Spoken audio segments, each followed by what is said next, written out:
What would you do if you were given billions of dollars by a man who you didn't even know of? That is what Avery Grambs has to do. Welcome to another episode of Magical Bookmarks, and today's episode is all about the wonderful and amazing book, The Inheritance Game. Before we start, I would like to say that this book is part of a series. It is the first book of the series. I will add the other books in as I read, so this is only the first book, not the whole series. So let's get started. So Avery is a 17-year-old who is in high school. She lost her mother at the age of 15, unfortunately, to a rare illness. She now has to live with her stepsister, Libby, and her stepsister's boyfriend, Drake, who is a complete jerk.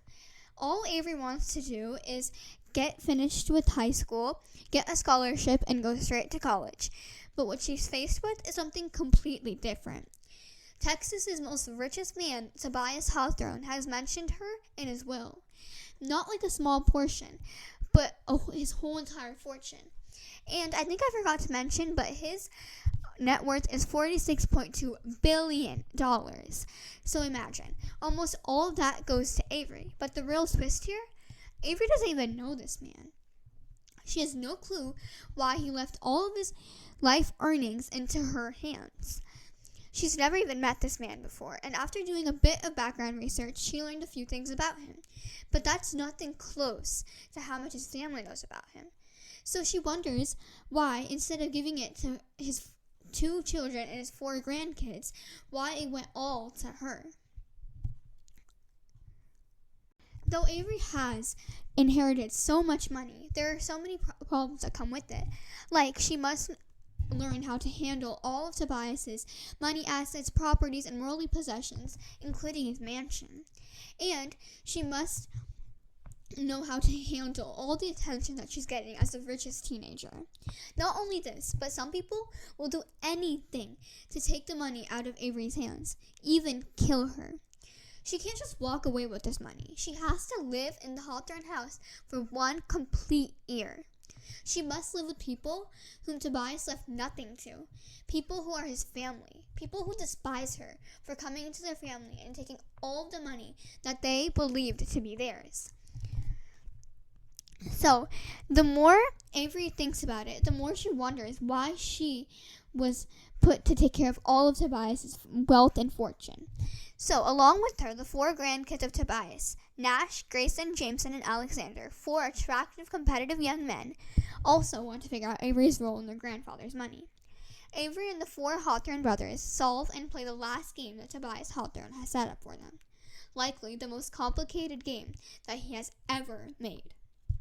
So read this book to find out why Avery, of all people, inherited his wealth.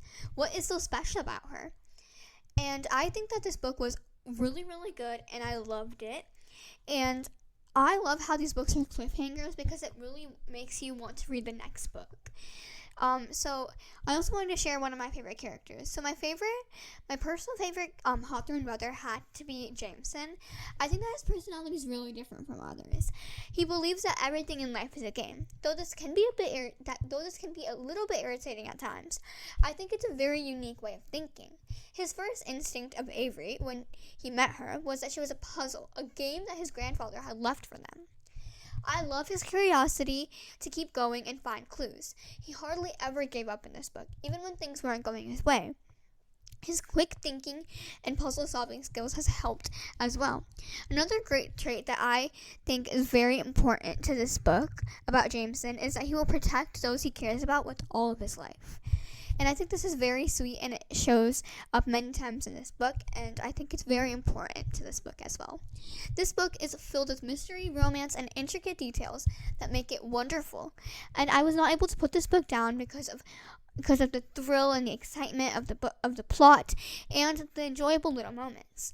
I personally think that mystery books are one of the hardest to write just because you need to make the problem understandable, the solution understandable, and sprinkle clues in without making it obvious. And Jennifer Lynn Barnes, the author of this phenomenal book, has done an incredible job. And I love how she not only dove deep into the mystery, but also how Avery and the the four grandkids, how their relationship changed over time. And I think that the change that happened is very incredible, and it's very different from the beginning to the end. So I think that every single teen should read this book. It is a must read. But I do want to say that I wouldn't recommend this book to anybody younger than the age of 11, just because of some of the content does need maturity. So I hope you guys read this book and enjoy it as much as I did, and you guys explore the rest of the series as well. So thank you for listening. Until next time, goodbye.